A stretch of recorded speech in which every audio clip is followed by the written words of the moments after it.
Before you begin, you need a very light pencil drawing of the major shapes that you're going to be using. You can see I've got mountains, some trees, a path.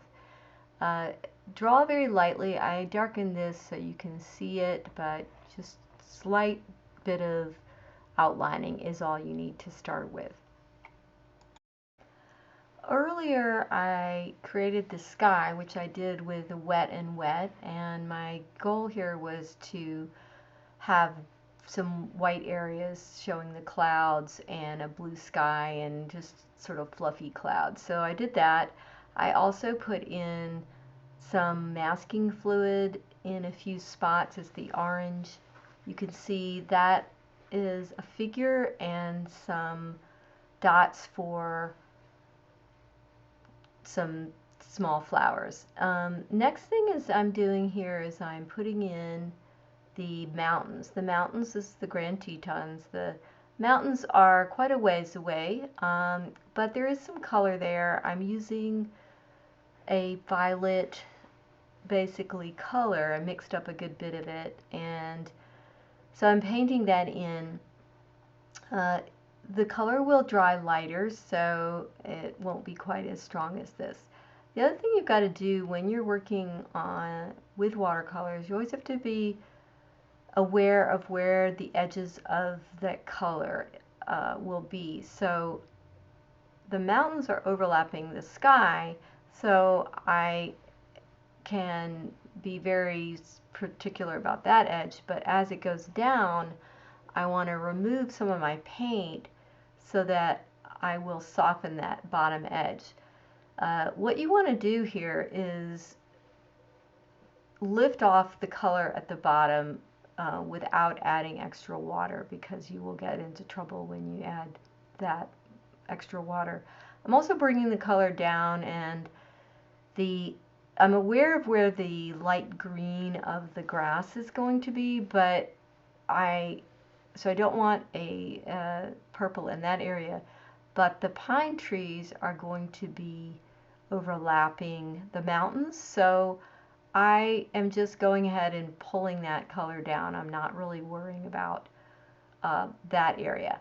Lifting off some places where I just want to create some shapes and the mountain texture that I can see.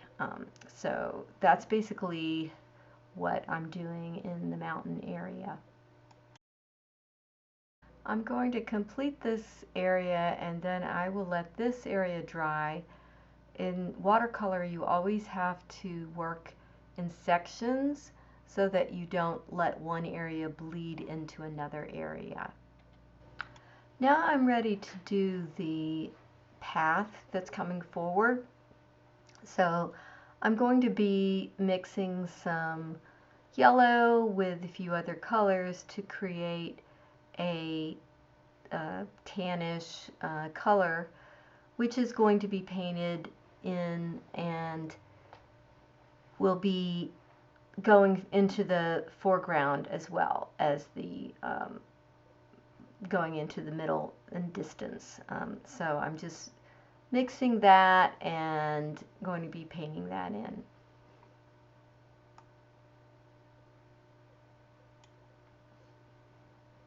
Again, just keep in mind that the color is going to dry lighter, so this looks maybe a little too much, but eventually it will lighten up and balance out with the other colors.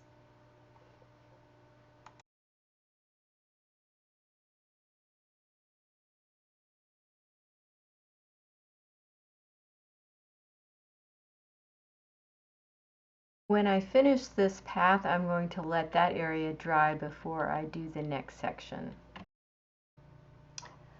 The next section is to create the green field. So I'm mixing up some green here and mixing up a good bit of it, and I'm going to paint that in, and I can kind of go in pretty quickly doing this.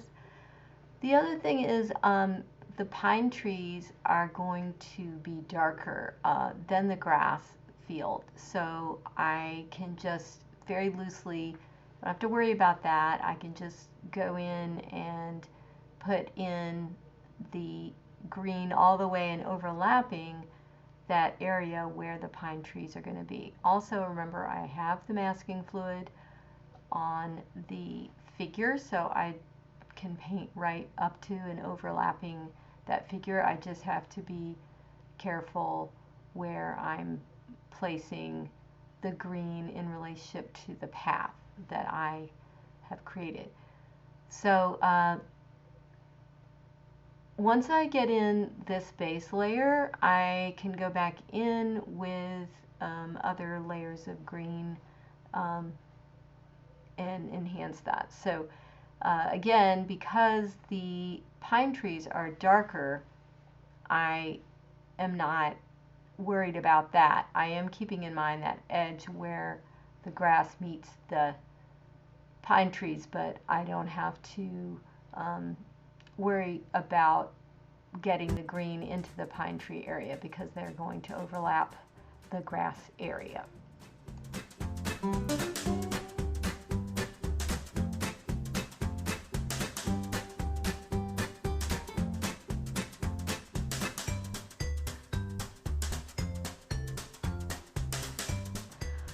This is a good time to add, if you like, some incised lines. The foreground grass is going to be longer, and so I'm just putting in that with a tool to kind of scrape in. It's an optional thing, but it's kind of a nice thing to do.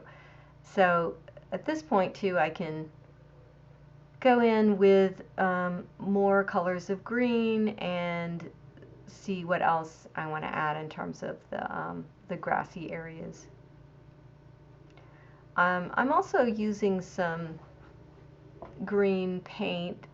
Usually I mix my greens, but because this is a spring scene and there's a lot of fresh light green, the tube green can be a useful green. So I am using, a variety of those kinds of greens in this area.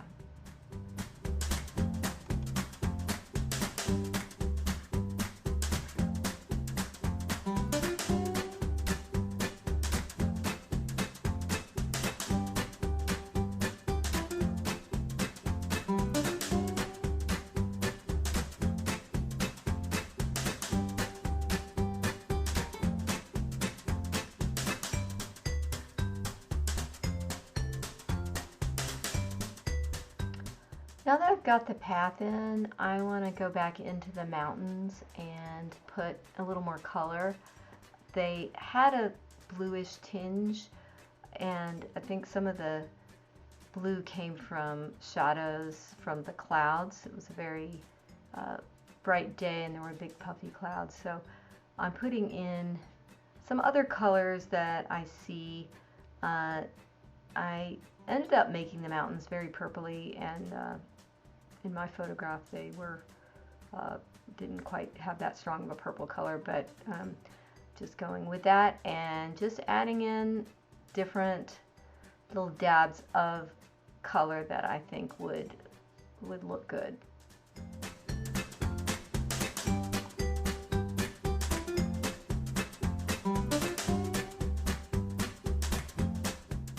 In addition to the colors, I also want to create a little more depth because the mountains are overlapping, so I'm putting in a bit stronger color in a few places where a form is overlapping another form. So just to give, again, a little more depth into the mountain area.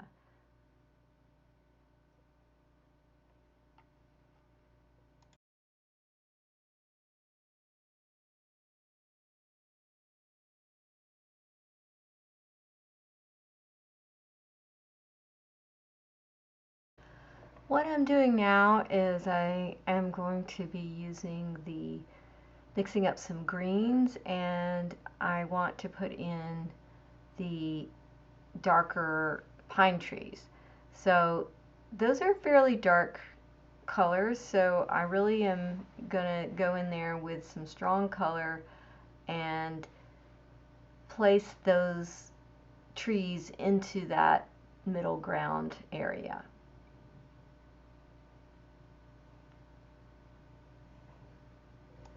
Time to let the mountains dry and then start on the next area.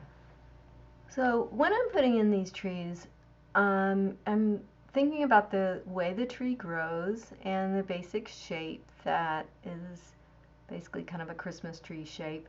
I have a good bit of my color, so I don't have to worry about remixing. And I'm just going to put this whole area in fairly loosely, and I'm using medium-sized brush. If you use too small a brush, you're going to get into tiny details right away.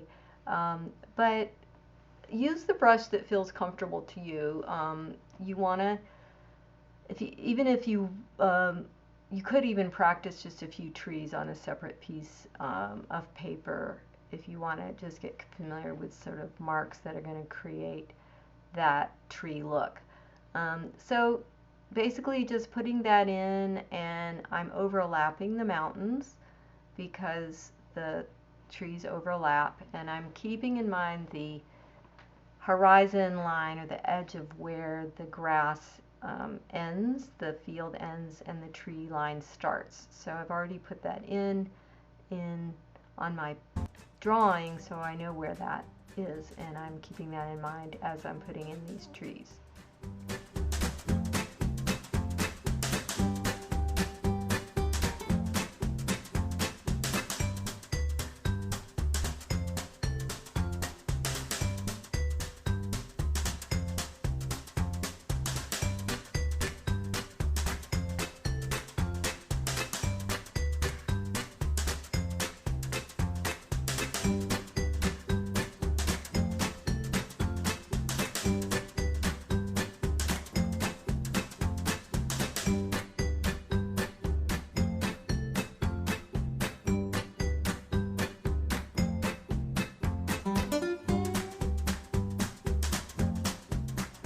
In addition to the pine tree, I'm going to put an indication of a tree that's you can see in the very foreground, just to give it again a little bit more depth to the picture.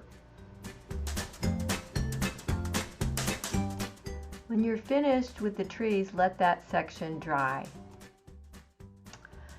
In this section, I'm going back in and layering in some more color.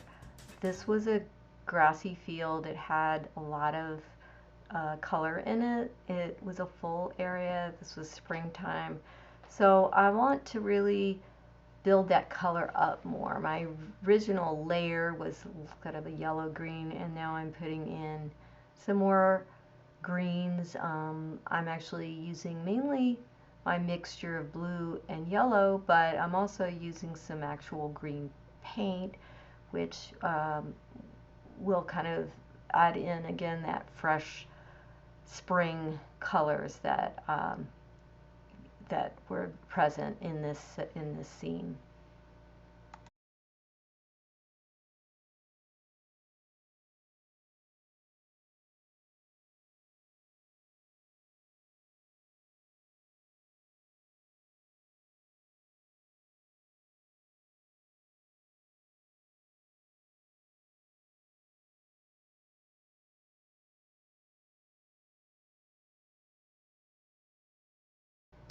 At this point, I'm also using a small brush and adding in some other values, especially places where I want to highlight in the foreground some grassy areas that are larger or closer to me, and just to add again some interest into the picture. Let all of this area dry before you go on to the next part.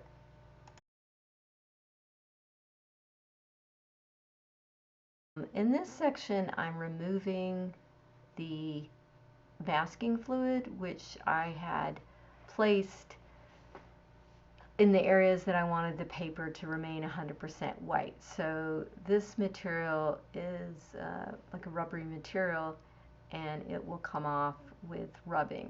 Be careful, don't rub too hard to remove something. And of course you want your paper to be completely dry when you are doing the mask removal.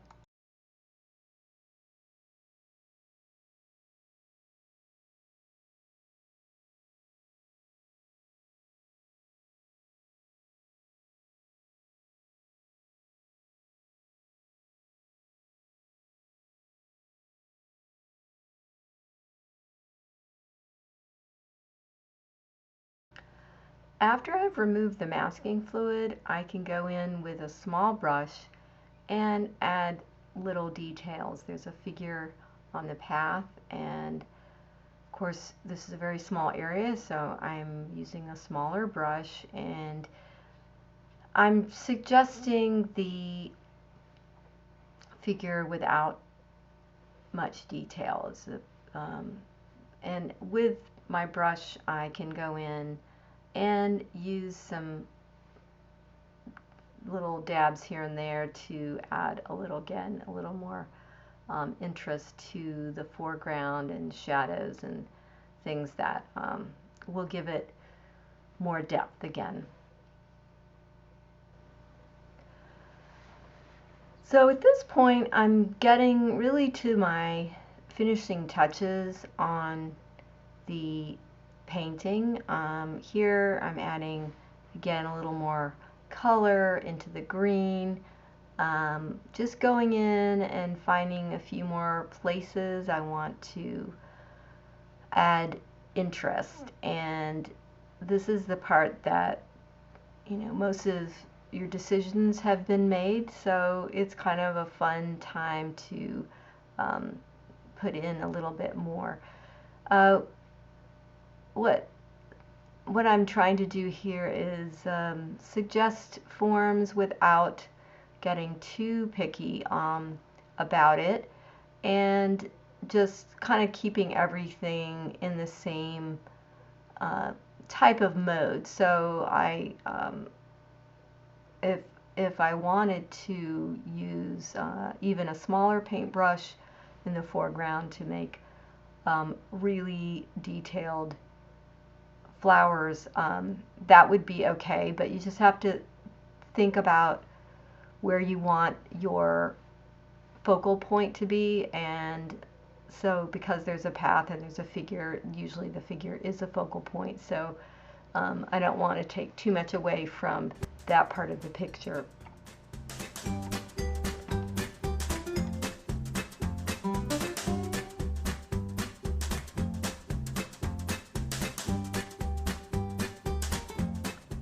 Now I'm just about finished, and I'm ready to take the tape off and see what the final painting is going to look like. So here is the final painting, and I hope you enjoyed this demonstration and that you will have fun doing your own watercolor. So see you next time. Happy painting!